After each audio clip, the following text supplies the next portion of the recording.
إذا تاريخ كلمة 268 عامت ب1858 أبتون بتعمل زحولات نيروبي إنباتاتي زجمر جيديون استوى سبعي نمجز خول مانتيلا نفس لنكلو بهاندبت حادث إيت أو سجامة إيدي وقعو هيوتو نمدحان دما زرخوا وحوتو حيزو كابتن باب غلط طافي ورد نسو مسهادمة كولونيل كارفر استوى سبعي أبت بوتان ريو كولونيل كارفر أوان وقع أمريكا وتادر زنبارة سبعي كوينو حازقنا نجيديون نمغتال عبي هانكو تحديرو له مسؤول قاعة 4 هادن سوات اللو جيديون نقتل كرش سلاستغفلو إزوم سوات نعوق قتيلهم نتشلمات مكففال بالشايمز دليبو سلازي إزوم 4 سوات نجيديون نمقتل كابت قرش حاليفو كالي مخنيات يولو من نايت كوناري المخنيات قنا كوناتهم استفالي إنيرو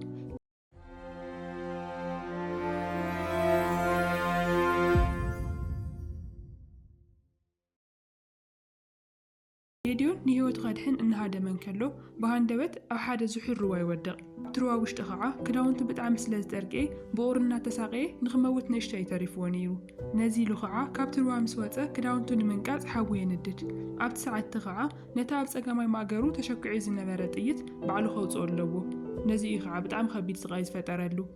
بخالي قز كعة اتمروعت هادنتي نتكونريل نجيديون قتيلنا يوئنا بمبال شلماتهم يحدو اتكونريل قنا بمسارات السما معنا الحقي ريساكي راهو حن سنتيمتر كفلانية بمبالي من لسلم اتهم هادنت إذن السامعو نا جيديون ريسان مدلايك فتشون كلو كراخو ويكالون جيديون قنا بيوت كل خمس غيلون يردو عبد ساعاتتي جيديون اتخدعون تنغيصوا اللي ينيرو اتهم هادنتن اتكونرين كعا ناوي متخم زلو مسفلته كداون تتخدينو من قصقاس يجمر ناوي حكاية سنحو اتكونريلن اتهم هادنتن نابت جيديون حاوزن الدلو زنا ربوتا يبزحو شعو يوم جيديون جنا بيوت كم زلو زرقا جزو اتنا اجرو رجاز تغتيلون خدوا لا كوانتا لليو قندما أسر اجرو نفستفالي أنفت كم زنا رخا عيردو شعو تكونريل كتالنا يفتن اللومبر عبز خابي يزلو إلي نقرم سلازي تخفافيلهم نا كل أنفت كأدل شوي إزز حدا كابتم هادنتي نايدم دادبت أبريو ناس عابي خيدمو عبد تحت حانتو أمي بتسه جيديون قبل علته أم كبزلون شعو يردع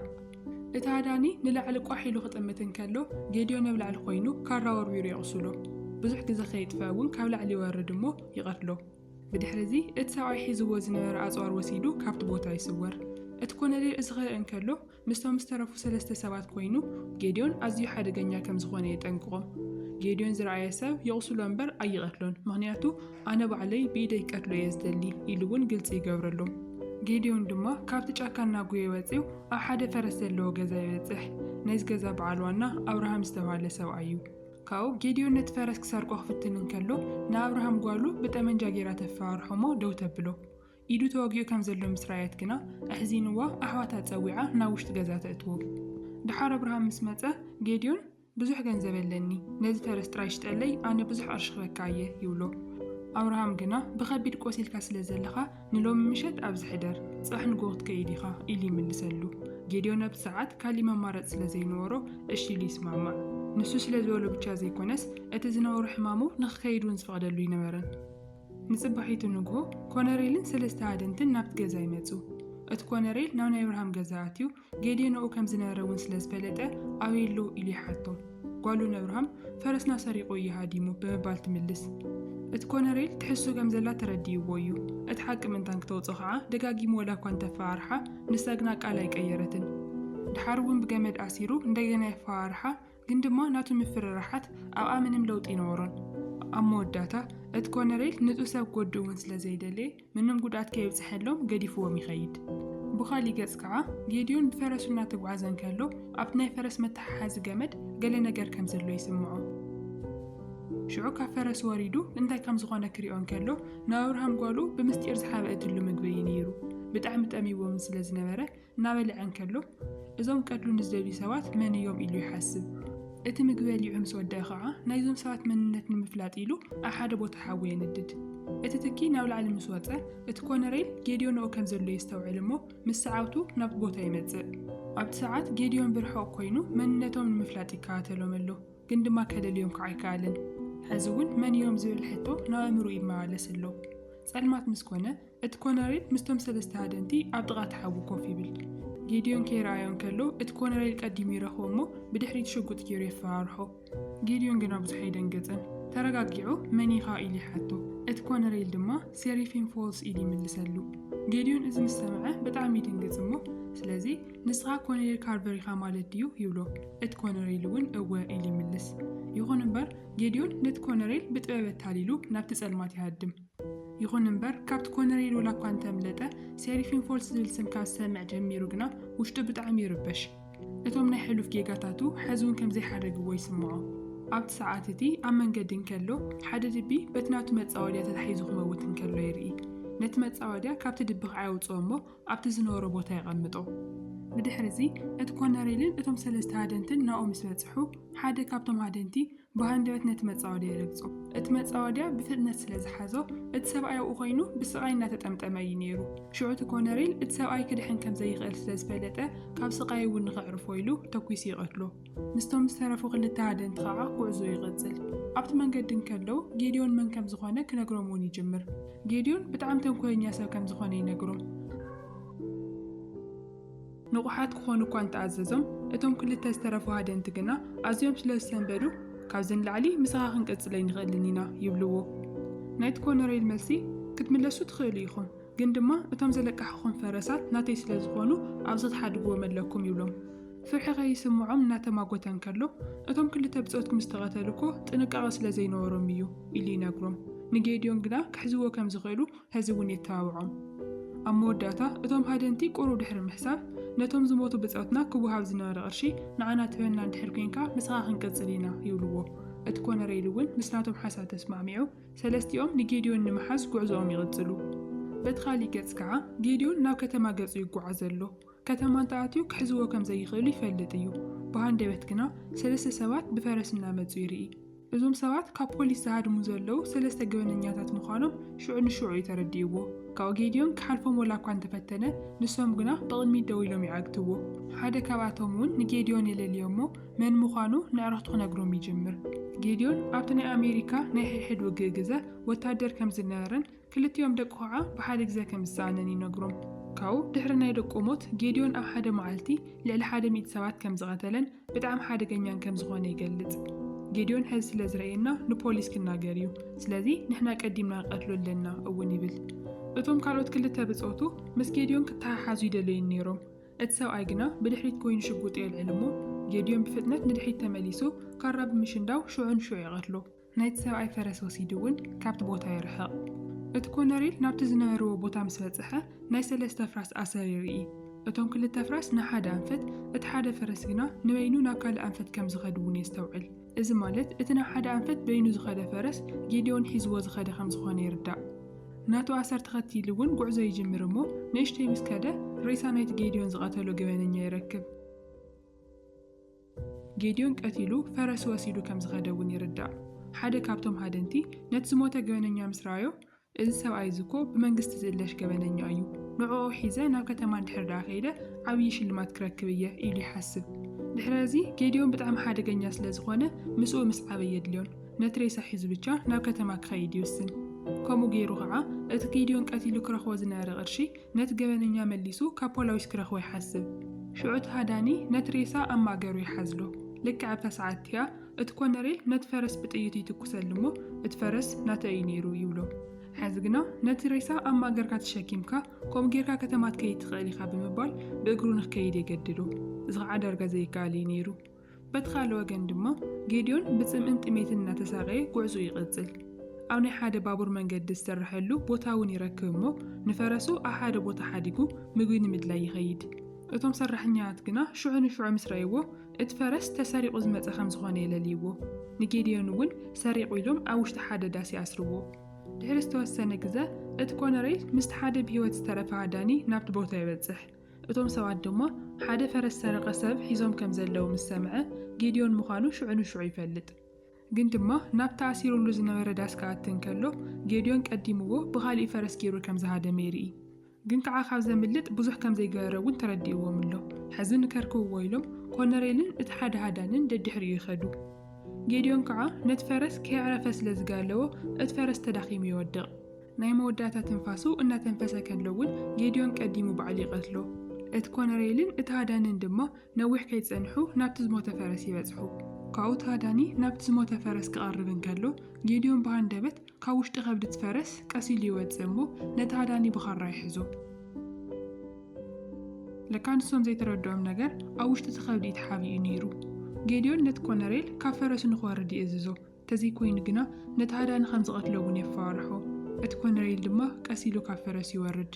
ጌድዮን ቀፂሉ ሽጉጥካ ናብ መሬት ደርብዮ ኢሉ እኳ እንተኣዘዞ እቲ ኮነሬል ግን ነቲ ሽጉጥ ተጠቒሙ ነቲ ናቱ ሰራሕተኛ ነቲ ምስኡ ዝጓዓዝ ዝነበረ ሃዳኒ ይቐትሎ። እቲ ኮነሬል ብዛዕባ ናይቲ ሃዳኒ ህይወት ምንም ኣይተገደሰን። ኩሎም ሃደንቲ ገበነኛታት ስለ ዝኾኑ ክእመኑ ከም ዘይኽእሉ ይፈልጥ ነይሩ እዩ። ሕዚ ንጌድዮን ኣብ ብርኩ ንክሰግድ ይእዝዞ። ጌድዮን እውን ተንበርኪኹ ሕነኻ ንምፍዳይ ኣብ ርእሰይ ተኩሰለይ ይብሎ። እቲ ኮነሬል ግን ከም ዝበለ ቀሊል ሞት እሞ ኣይህበካን እየ ብምባል ይኣብዮ። ጌድዮን ሽዑ ኣነ ወታደር ብቻ እየ ነይረ፣ ትእዛዝ ካብ ላዕሊ ስለ ዝመፀኒ እምበር ናተይ ምርጫ እውን ኣይነበረን ይብሎ። ሽዑ እቲ ታሪክ ናብ ናይ ቀደም ተዘክሮ ይመልሰና እሞ እቲ መንጎ ክልቲኦም ዝተፈጠረ ነገር ብግልፂ ንርዳእ። ቅድሚ ብዙሕ ዓመታት እቲ ኮነሬል ምስ ወዱ ኣብ ሓደ ሕርሻ እናሰርሐ እንከሎ ብሃንደበት ጌድዮን ናብቲ ቦታ ይበፅሕ። ምስ ሙሉእ ሰራዊት እውን ኮይኑ ናብቲ ናይ ኮነሬል ገዛ እውን ይኸይድ እሞ ነቲ ኮነሬል ሰበይቲ ይረኽባ።